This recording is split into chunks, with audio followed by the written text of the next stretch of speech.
Hello, ma'am. Are there any must-read editorials for today's edition? Yes, absolutely. There's a very important editorial in the Hindu's opinion section. So come, let's have a look. AI could widen the inequalities in Asia Pacific.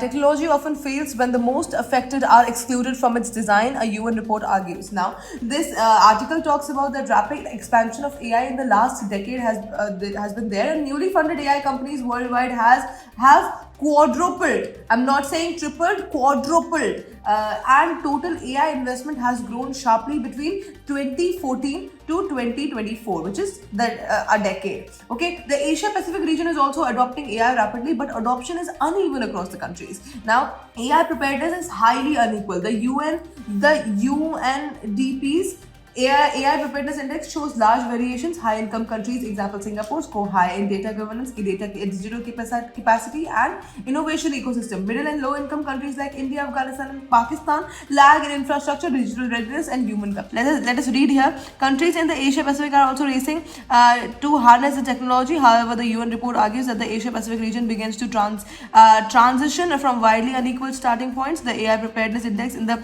region varies drastically, ranging from 70% in advanced economies to under 20% in fragile states. The index by IMF assesses countries' digital infrastructure, human capital, and labor market policies, innovation and economic integration, and the regulation and ethics. Now, let us talk about the income and wealth inequality linked with AI access. Inequality in AI readiness mirror existing socio-economic inequalities. The chart 3.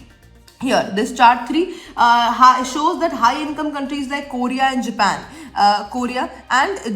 have more equitable income and wealth distribution. Countries like India, Pakistan, China, Afghanistan show large gap between the wealthiest, which is 50%, and the bottom 50%. Okay, now this inequality influences who can benefit from AI. The internet usage across Asia Pacific varies. High adoption in Japan, Korea, Malaysia, Singapore. Low usage in India, Pakistan, Afghanistan, highlighting the base level digital gap. Now, the UN report identifies lack of affordable internet, reliable electricity, cooling resources, and proper connectivity limits AI adoption. Quality of human capital, research and development ecosystem, digital governance, and fair access remain uneven. Now, let us talk about the UPSC relevance of this topic, why it is important for your UPSC examination. So, it is highly relevant for GS paper 2, which is governance and social justice. Then we have GS paper 3, which is science and tech. Then it is highly relevant for GS paper 1, which is society. And for essay paper also, this editorial becomes very important.